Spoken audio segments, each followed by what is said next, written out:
Hey, Ute fans, you're watching The Extra Point, brought to you by Public Coffee and presented by Utefans.net, the original home for Ute fans. Please check us out on iHeartRadio, Spotify, or Apple Music, and please subscribe to our YouTube channel. Don't if you're a SC fan. That was the longest intro ever. Can we get to the business? Yes! Rose Bowl bound, gentlemen. Rose Bowl bound. Is there anything that smells as sweet? I'm going to leave this in for the whole show. I don't know quite what to say. I could hardly contain my excitement over the weekend after that game, but what a heck of a game. And Utah goes down early. Looks like we might get boat raced, and the exact opposite happens. It did appear such. Yeah. But those that remember the format of how we play football, that we play from behind, that we don't give up. Like, we believe in the system where it panned out exactly the way that we knew it was going to do. Okay, the good guys won in the end. The blue color overcame the white color. Look, I'm going to need your guys' help to stay respectful towards SC in this segment because there's a lot to be said. Is there anything that smells as good as these roses? Can you think of anything? Zero? No. How about you? I think Public Ed's Burger is a close second. Yeah, absolutely. There are so many things to celebrate that happen on Friday night in the game, and the only thing that has more things to celebrate is the menu here at Public Ed's Coffee House in the shadow of President's Circle. But let's get to the numbers. Yeah. Okay. I didn't paint my fingernails today. Oh, that's it. Thank you. We'll get to that in a moment. Let's just say this. 2 plus 2, 22 forever. 22 always, right? Yep. 2 plus 2, what does it make? 4. The men's basketball team defeats number 4 ranked Arizona last week to start the magical week. Got after him. Put a hurt on into the Huntsman. Yep. And then what does that lead to? The football team saying, well, we can defeat a number 4 ranked team as well. And they put the shellacking on them. I'm sorry, SC fans, but you guys witnessed a team that took the field full of pride and tucked their tails and limped off. Literally. I was not disappointed in the lack of show of SC's sportsmanship and their ability not to close out the game. It came down to championship football, and SC was not geared to play championship football on championship night. They did too much barking, not enough biting, and it caught up with them at the end. Here's what I noticed is SC has all the talent. They got all those players out of the transfer portal. All we heard all year long was Caleb Williams, Lincoln Riley, how great SC is. They're going to be in the playoff. They're going to contend for a championship. And our players flat out had more heart and determination than that SC team. And watching the end of that game, it looked like SC just quit. Yeah. It honestly just looked like they quit. How many times did you lose to Utah? That's right. Lose on. Lose on. Which camera am I looking at? Am I this one or this one? This one? SC fans, turn this off. You got boat raced. You got shellackled. Oh my goodness!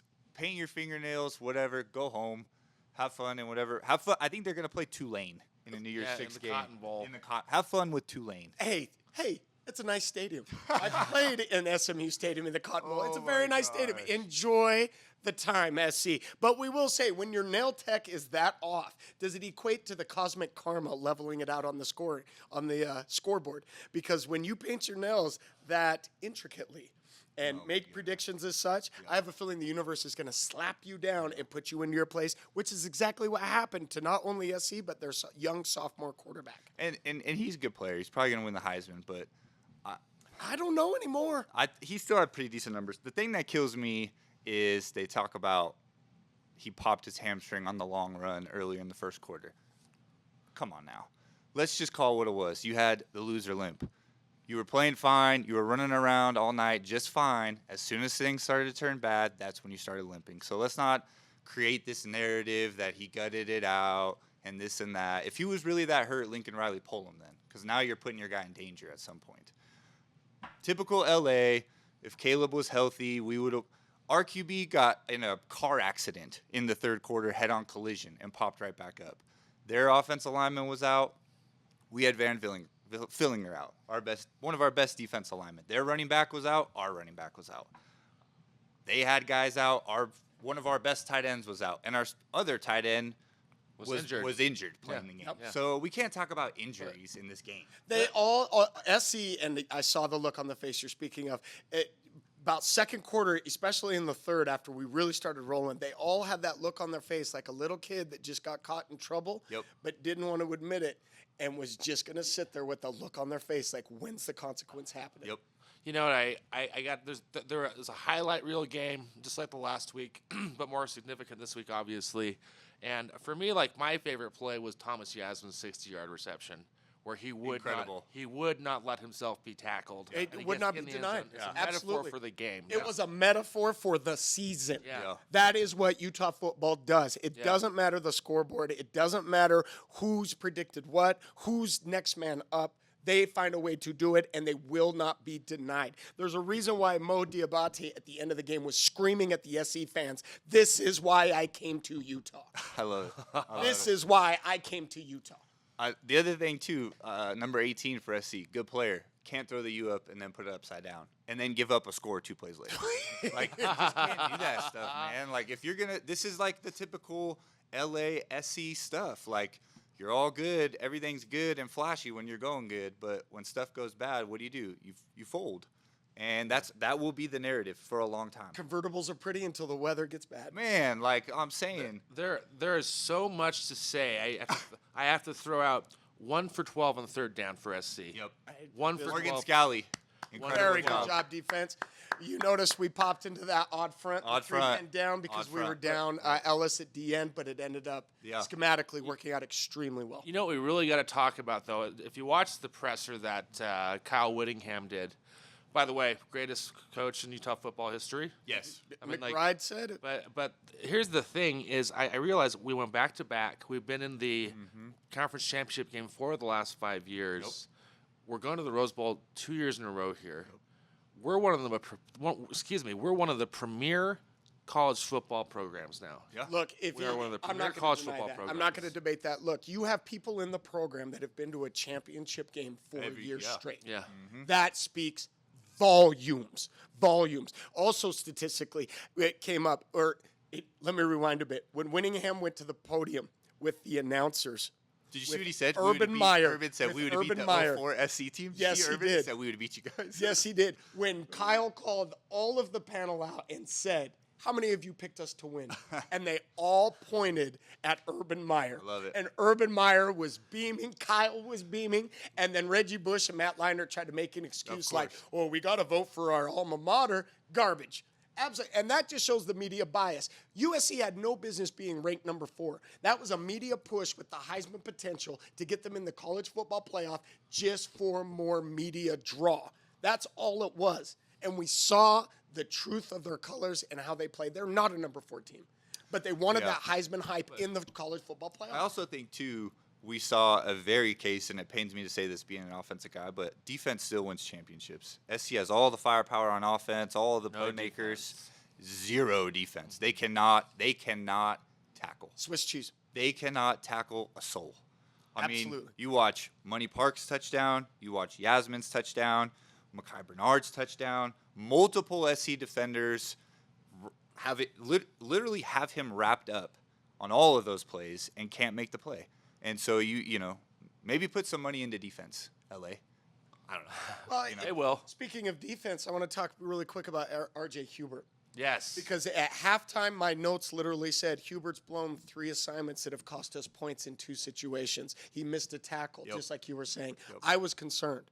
But they moved him around at safety. They put him in a different position to be successful. And my end of the game note said total redemption.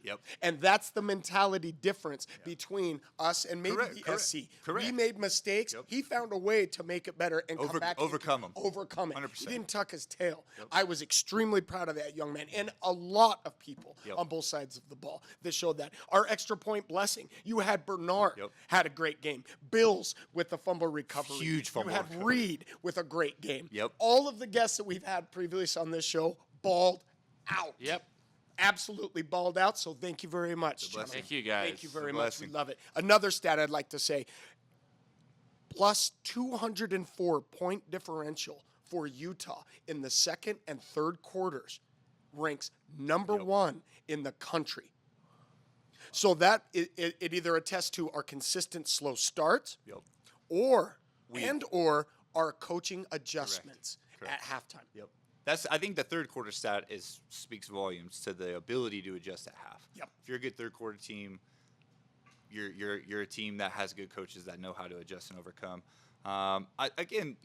There's so many things to talk about in this game, but you go down 17-3, and everybody's kind of borderline hitting the panic button. It was the same thing that happened when they came to Rice Eccles. Players within the program handled the adversity, overcame it, all that good stuff. Man, you look at what the defense did on third down. You look at what they did to Addison. Addison was a non-factor. Non-factor. The back, who I talked about last week as probably being better than Dye. Yeah. I still think he is completely shut down. I think they finished with like 56 total yards rushing, all of them from Caleb. The back got just battered in the third quarter. Caleb started with 3 rushes for 79 yards. And then in the third quarter, they were -7 total rushing. Yep. To take all that offense firepower and really just relish it to meaningless is incredible. It's a testament to Morgan Scally. It's a testament to the whole defensive staff. It's a testament to all the defensive players. And then you look at what the offense was able to do really all night, but we talked about it, Cal, before. SC goes down and scores, and it starts to kind of pick up momentum. Clark Phillips slips. They have the big play, and it's like, okay, great. This is still a dogfight.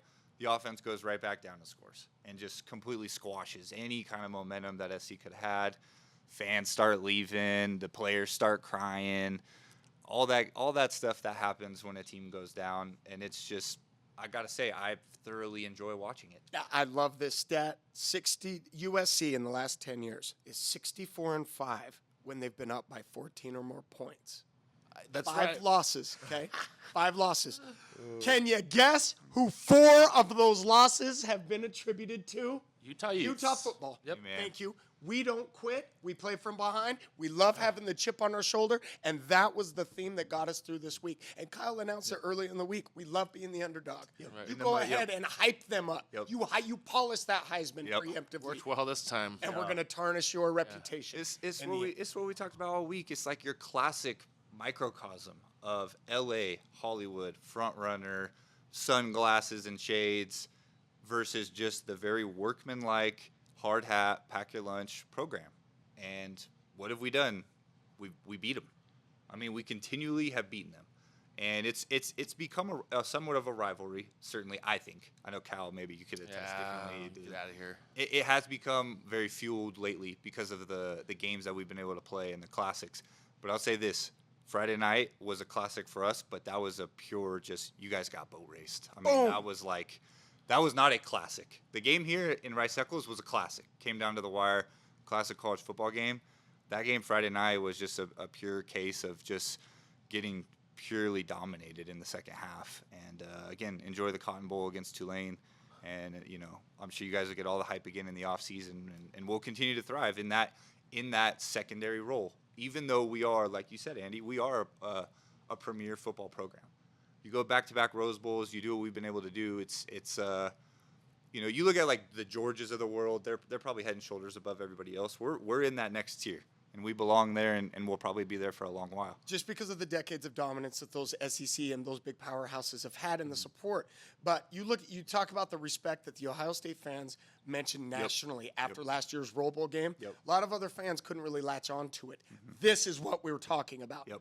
4 straight championship games, 2 back-to-back conference championships. We rise and we fall. We rise again. We find a way to win. Utah has cracked that upper echelon of programs that needs to be in constant conversations for great programs. Not just good, but great, consistent programs. Now, the last number I want to throw out, we win 47-24.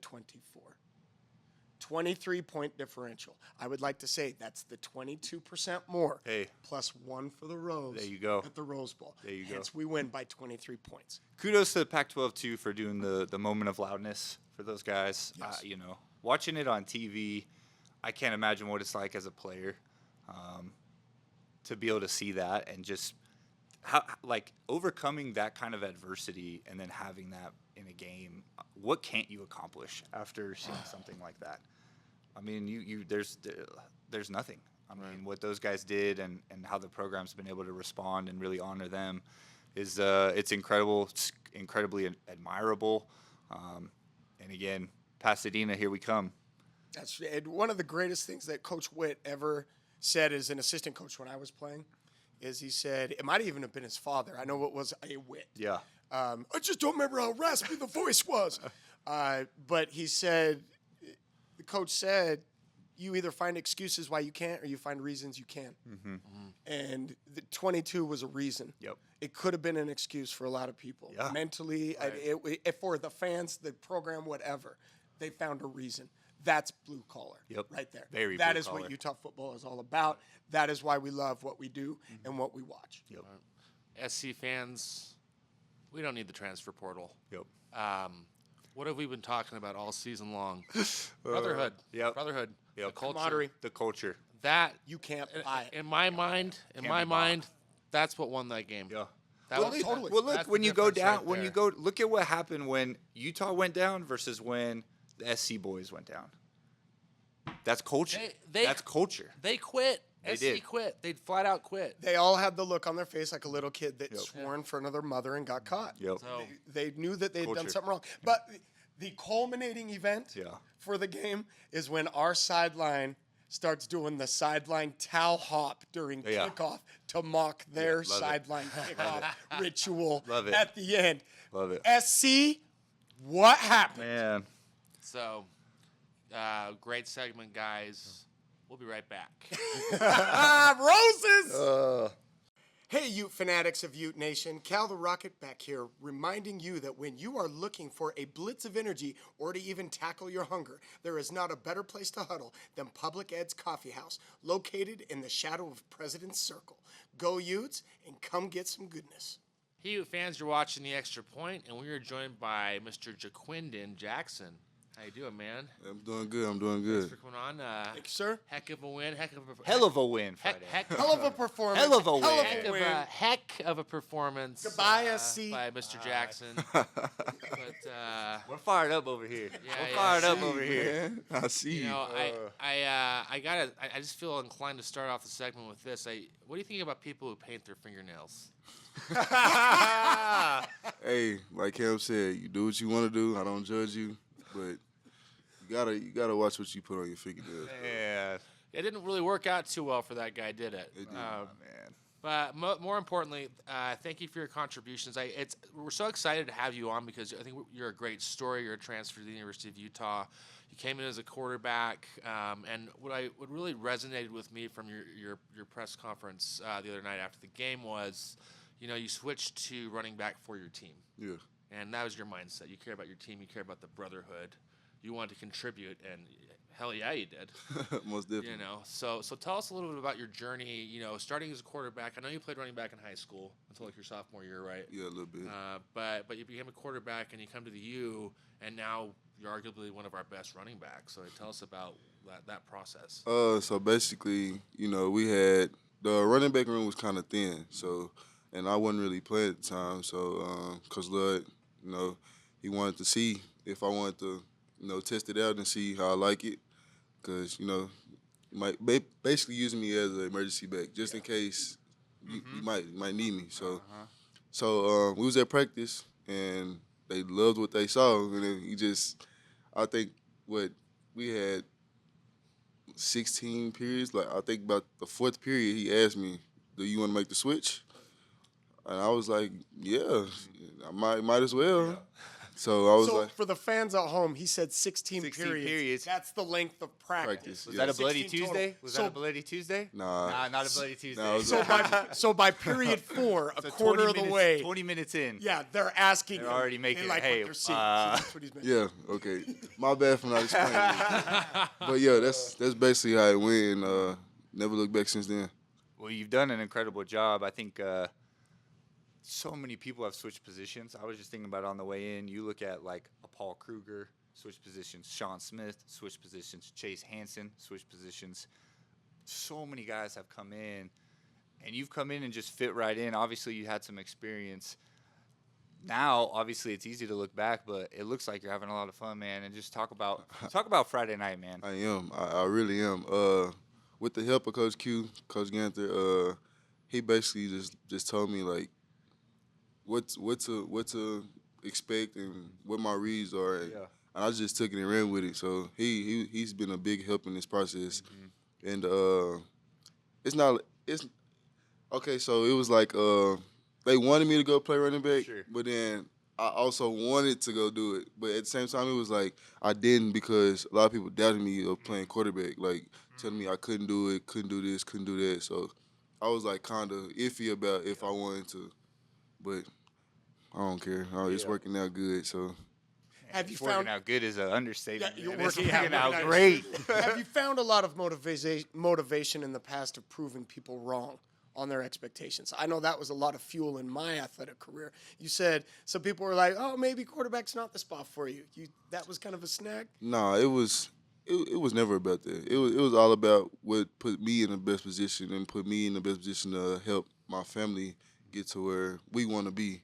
So it's never about me. It's always about what I want to be, where I want to be, and where I want my family to be in the next 5 to 6 years. So I was just putting myself in a position to, be the man of the family to, help my family. And a lot of players have mentioned that at this point in your athletic career at the college level, it's not what you can do. Everyone can run a 40. Everyone can bench press the world.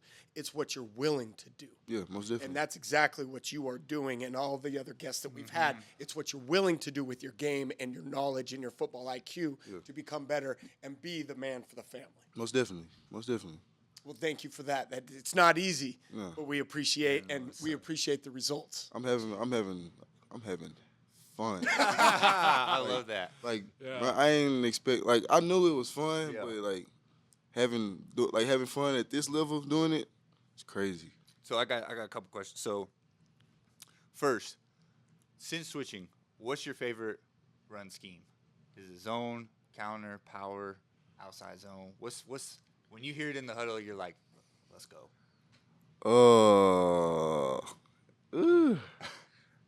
I can tell you my least favorite. Okay, what's your least favorite? Outside zone. Outside zone. I Don't like hate it. outside zone. Don't like it. I hate it. Why is that? It's just like sometimes it don't get blocked up right, so I can't really fix it because I only can go one or two ways. Yeah. I can either cut back or keep going straight, and I don't have that many options when I'm going sideline to sideline. Right. When I go downhill, I got options. Yeah. Like I can make you miss, I can go around you, or however the scenario is. But that's probably my least favorite. But I don't really have a favorite. For the fans at home, outside zone is a run play that's extending outside the tackles in the box. So he has less leverage to cut back inside. That's the pursuit angle of the defense, or to bounce outside, which the fastest of the fast do. Are you fast? I can be faster. I can just say that. Like that. That's a good answer. I can be faster. I can say that. But like I said, outside zone is my least favorite. But I know how to. You know how to cook it. Yeah. Well, you made a lot of people miss Friday night. I'll tell you that. Second question. I like asking this. A lot of people aren't from Utah that come and play in the program. I was from Southern California. You're from Texas.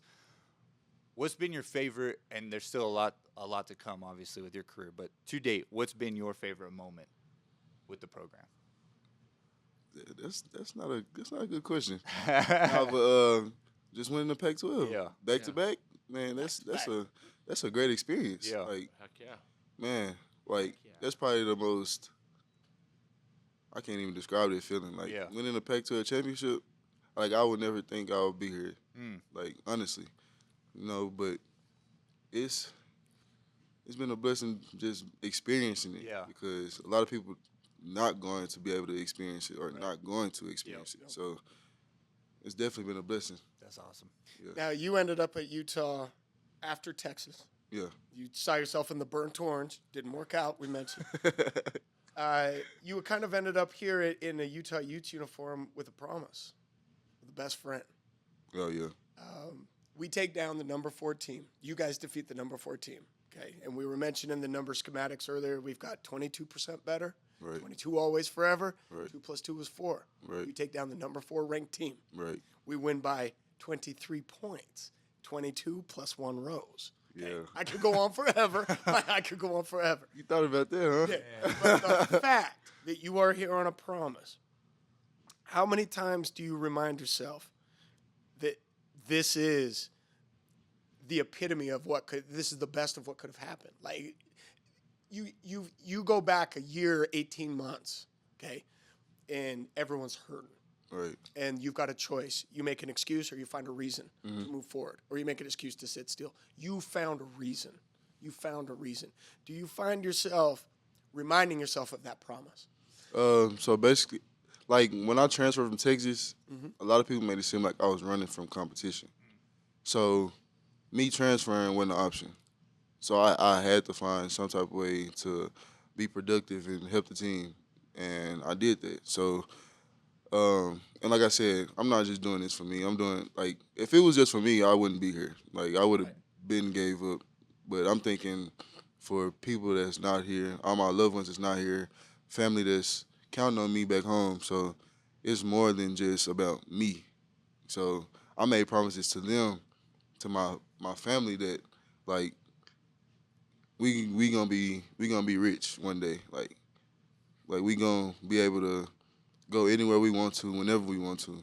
So it's more about them than it is me. That's big boy stuff. Man.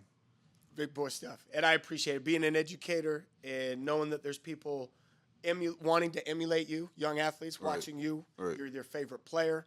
They want to grow up and be like you. Thank you for leading by this example. Have to. Thank you, absolutely. Even when the even when eyes are not on you and you're in the private, it's still eyes watching you. So you always have to do the right thing all the time. No doubt. They call that principles. No doubt. Doing the right thing even when it's not the easiest thing to do. They call that principles. Most definitely. What's your pregame music preference? I'm a kind of violent rap guy, so it's like I listen to a lot of.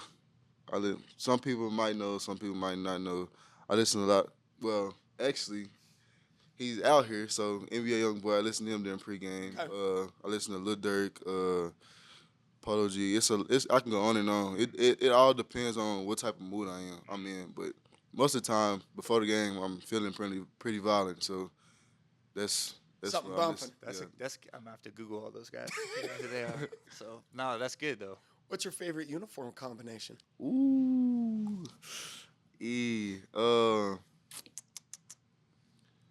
Man. I like the all black. Yes. I like the all black. But it's like I like black uniforms, period. Yeah. Cause we in high school we begged for black uniforms, but we really couldn't get them for some unbelievable reason. But now they got them, so I'm confused. But but like just any type of black, like you can throw in red, you can throw in white. It's still gonna be a hard combination. So just anything with black. What's been your biggest surprise? Something that you didn't expect when you came here, especially to the state of Utah, right? A lot of people, myself included, were like, I don't know much about Utah, what it's gonna be like. What's been the biggest surprise for you? Fry sauce. Snow. Man, Fry sauce. Fry sauce. I ain't gonna lie, that fry sauce hit. I ain't know nothing about fry sauce. Don't call it Thousand Island either. I made that mistake. No, Isn't no, it just it ain't Thousand Island? Thousand No, Island. it's not Thousand Cause Island. at first I was scared to try it, cause I'm like, fry sauce. What's this? Finally ate it. I eat it with everything now. Man, Careful. That's a slippery slope. I'm scared to ask this because I know the answer, but Whataburger, In-N-Out, or my Five God. Guys? Oh my God. I'm going with Whataburger all day. Whataburger all day. This was like the biggest debate when I was here. It still is. Oh, of We course still it is. debating Of course about it it. is. We just had this debate last week about In-N-Out and Whataburger. Like, I don't Whataburger easy for In-N-Out, you. that's what I'm saying. Like, In-N-Out burgers are so small, and I don't like their fries. Their fries nasty. I will say this. Cardboard. I'm In-N-Out guy. Their fries are bad. Terrible. Agree with Cardboard. Unless you get animal style fries. Nah, even then, they're still not good. I don't know about I take that. In-N-Out over Whataburger. Yeah, But I'll take I'll take- Whataburger fries all day. I'll take Whataburger all day though. I got one more question for legendary Jay. That's like before you ask that question, that is the first thing I eat before I go when I go home every time. Whataburger? Every time. Like you never from the airport straight to Whataburger. Like I'm going to go get We went Whataburger. we went to the Sun Bowl my junior year, and we took everybody went to Whataburger, and I can't tell you the dividing lines from the first bite all the California guys were like, "Where's the In-N-Out? This is garbage." All the Texas guys were like, "This is the best burger out here." All the Utah guys they didn't know which one to pick. That's a debate that'll go on for generations. They need one out here, bro. A Whataburger? Yes. It took forever to get In-N-Out. In-N-Out. I was in college. I went. It was like 2 hours to get a burger that first night. Hey, you're still working on Jack in the Box. Oh my God! You gotta go to Idaho to get that. Yeah. They need one. They need one bad out here. Last question I've got for Legendary Jay. If you could go back and give yourself one piece of advice when you first committed out of high school, if you could go back to that young man who committed out of high school, what piece of advice would you give yourself? Take your time and make a business decision. Don't just go off how you feel about the coaching staff and the environment. Just take your time and just peep certain little stuff that a lot of people don't see. Just stuff like that. And ask about the program. Like go to players that's not playing and ask them how they like the program. Cause most people, like universities at like Texas, like if you're not playing, of course you're not gonna like the program because you feel like the coach is doing you bad. You not so You getting slided? yeah. something. So it's always so I would like I'll tell recruits, like I'll tell my little brother and my cousins, all the people that's getting recruited back home, ask the people that's not playing like how they like the program, cause they gonna be honest. They gonna tell you the truth. They not gonna lie to you.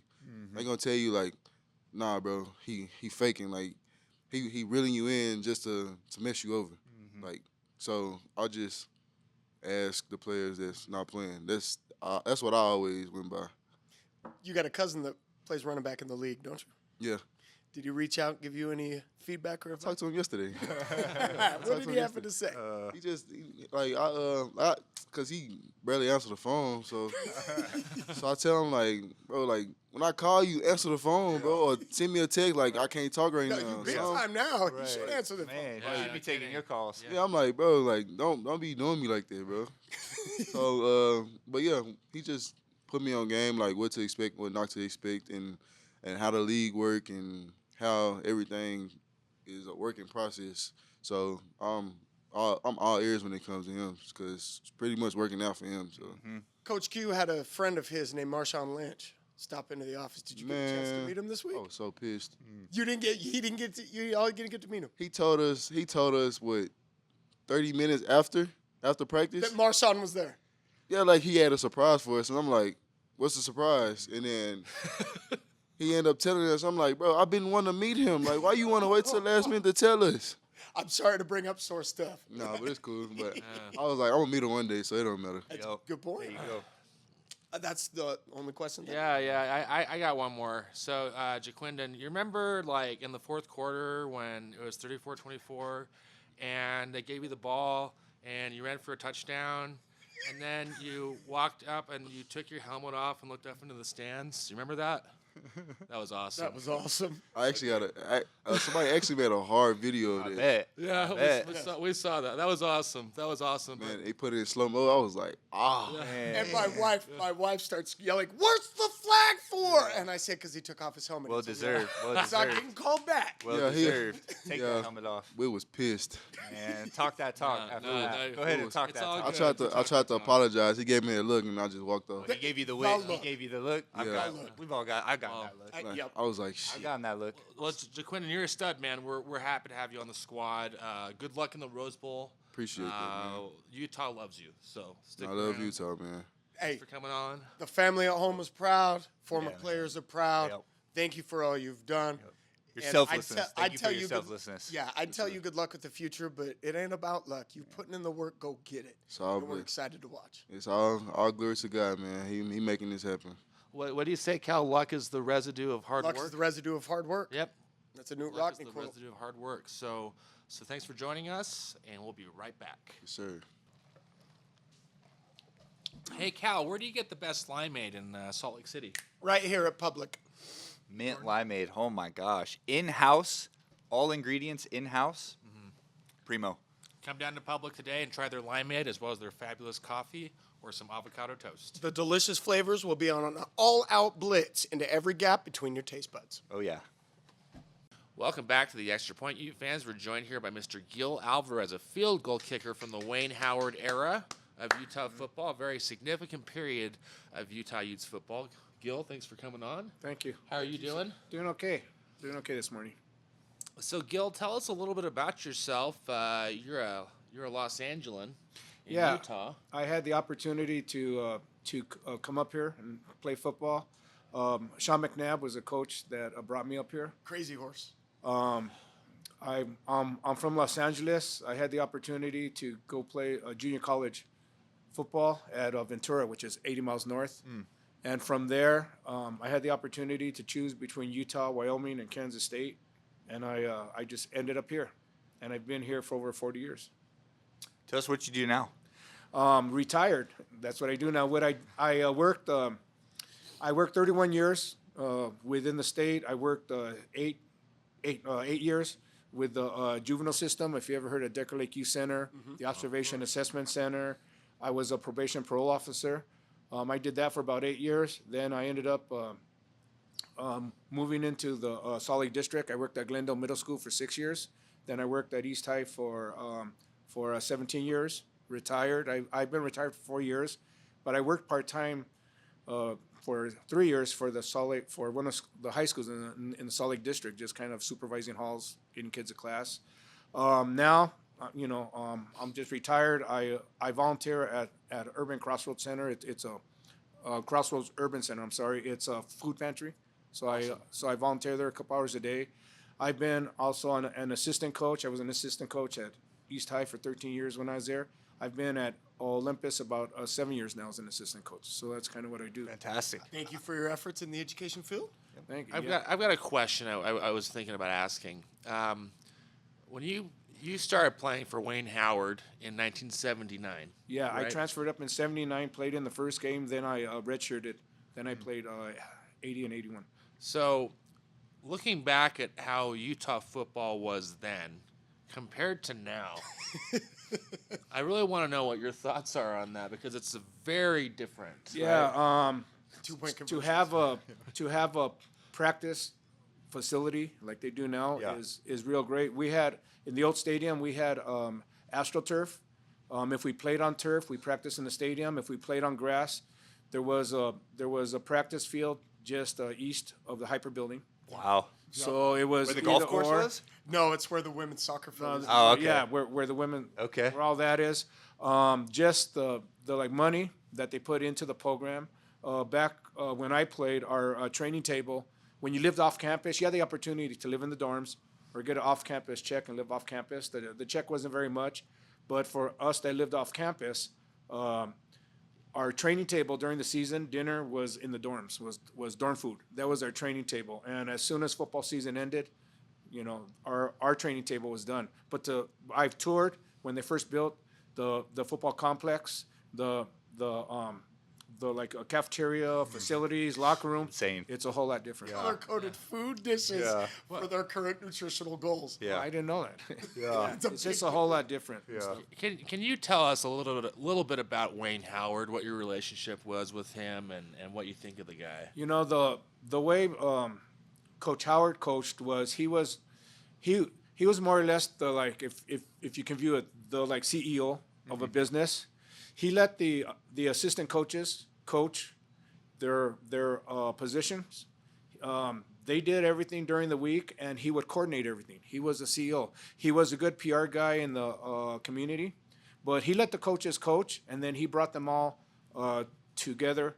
Game time, he gave real great emotional speeches right before the game. So when you ran out on the field, you had your adrenaline going. He'd get you fired up, get you pumped up, but he was a good coach in the fact that he wasn't hands-on every day, but what he did, he let the coaches coach, and then he brought them all as a group, and it worked really well. In 1981, we had the number one defense in the WEC. Coach Gadd, Tom Gadd was a great defense coordinator, so he had some great coaches around him because they coached at Cal State Long Beach before they came here. What was your favorite moment as a player? Favorite moment as as a player, the opportunity to, there was a few moments when I came here from junior college, maybe the most we had in the stands was maybe 1,000 people. Wow. At Ventura JC. When I came here playing at Nebraska and Arizona State, when they had like 72,000 people, that was for me, being like an inner city kid, not exposed to that. That was amazing that I was able to have the opportunity to play in a stadium like that and actually play and do something positive. So that was a moment because it made me realize how big college football was for like different schools. That's awesome. Coach McBride, who I spoke with on the phone on the way here, as soon as I mentioned your name, I could hear the smile in his voice. He described you as one of the most mentally tough football players he ever coached, not just kicker, but the most mentally tough football players he ever had the privilege of coaching. He described you and defined you as a weapon on the offense, that there was never an instance when he was the offensive coordinator that he had to doubt or question his kicker being the exclamation point at the end of a drive, either for 3 or for the extra point. Your mental state was mentioned, your toughness. Obviously, that's intricate and important for a kicker. What do you attribute that to? Your inner city upbringing, the opportunities that you had playing football, what refined that mental sharpness that you had? First of all, thanks, Mac. Appreciate that. But it's just being a kicker, and you've got to go one kick at a time. If you miss a kick, then you got to move on to the next. I coach special teams at like Olympus High and East High, and one thing I would teach the kids that one thing I had in my mind is if I'm going to miss, then just don't miss twice in a row. Coming from where I came from back in Los Angeles, not a whole lot of opportunity to play college sports. So it was an opportunity for me to just grow, and I had to rise to the level that, sink or like swim. I was a fish, out of my environment. So that I had to grow up mentally in certain phases, and football, it just carried over to football. I guess one of the proud things that I'm proud of, relating to the previous question, is I was the first kicker in my senior year. I didn't miss an extra point. Kickers after me have done that, and some of them have done it maybe for more than 1 year, but I was the first one in a whole season not to miss a extra point here. Now, that's a team effort. The snapper, the holder, and the blockers, it's a whole team effort, but that's something which I'm proud of. I'll always be in the record books here tied for the highest percentage. Some would call that GOAT. Yeah. Yeah. Yeah. So, but just the mental toughness, it's something you have to be as a kicker. It doesn't happen overnight. There's like trial and error and stuff, and so it was just something that I had to learn.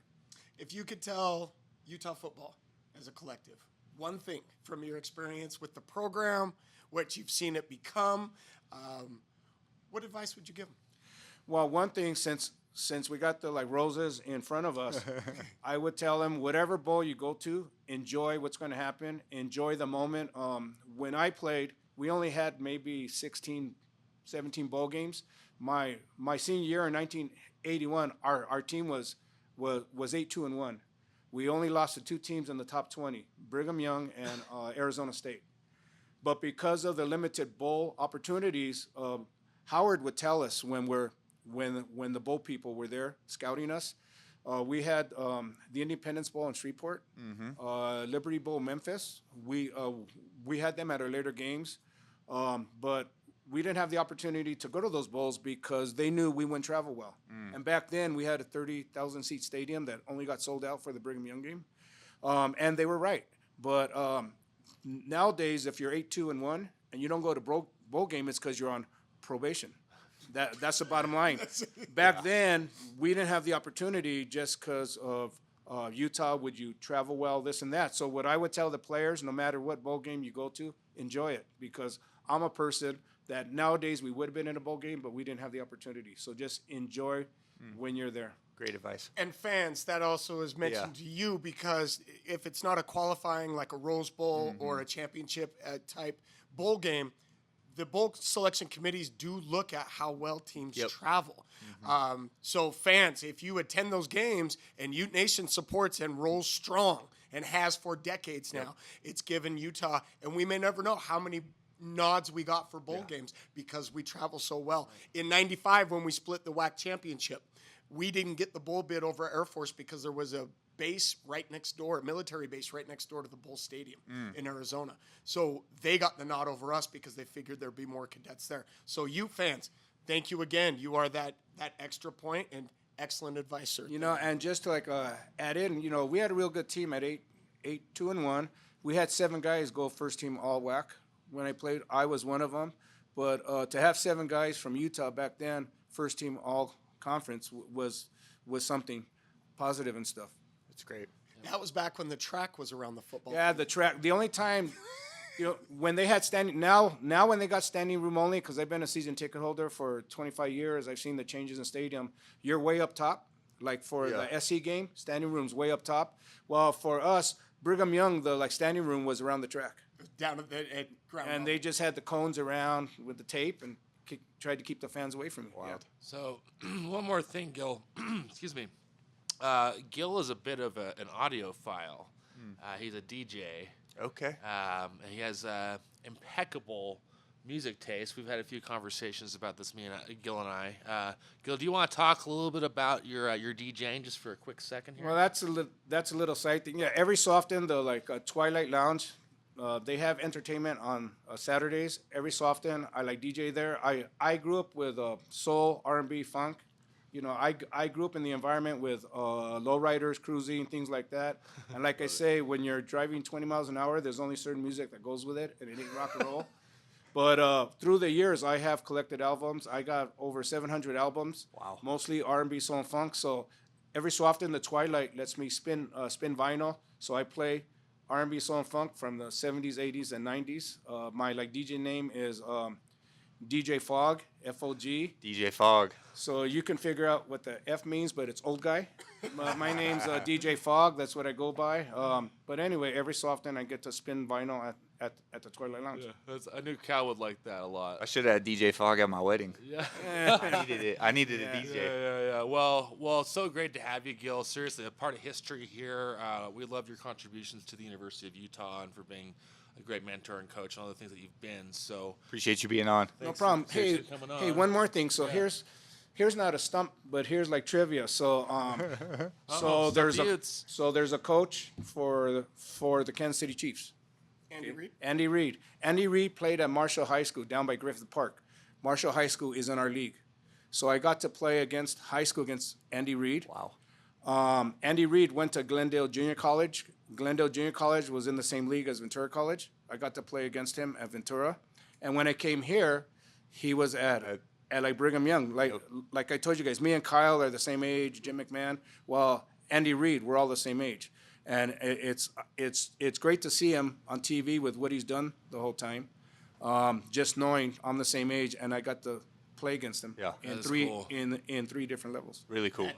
Really yeah, cool. Sometimes the universe lines things up on purpose. Yeah. Yeah, exactly. Incredible. Thank you. I appreciate it. Of course. Thanks No, for thank you, sir. Thanks for coming on, Gil. Thanks everyone for being here. Ute fans, we'll see you at the Rose Bowl. Check us out on iHeartRadio, Spotify, and Apple Music. Please subscribe to our YouTube channel and look forward to our next show because it's going to be a good one, maybe in Pasadena. Signing off, go Utes. Go Utes. Go Utes. Goodbye, SC. Good luck in the Big 12. Go Utes. After a loss here, man, you found me. I was at the liquor store to get a bottle, and I went right back home to my apartment by myself. That was it. To rewatch what happened. I was not out partying after a loss. I tell We you that. couldn't even do that in my day. I went home and replayed the game on Sega.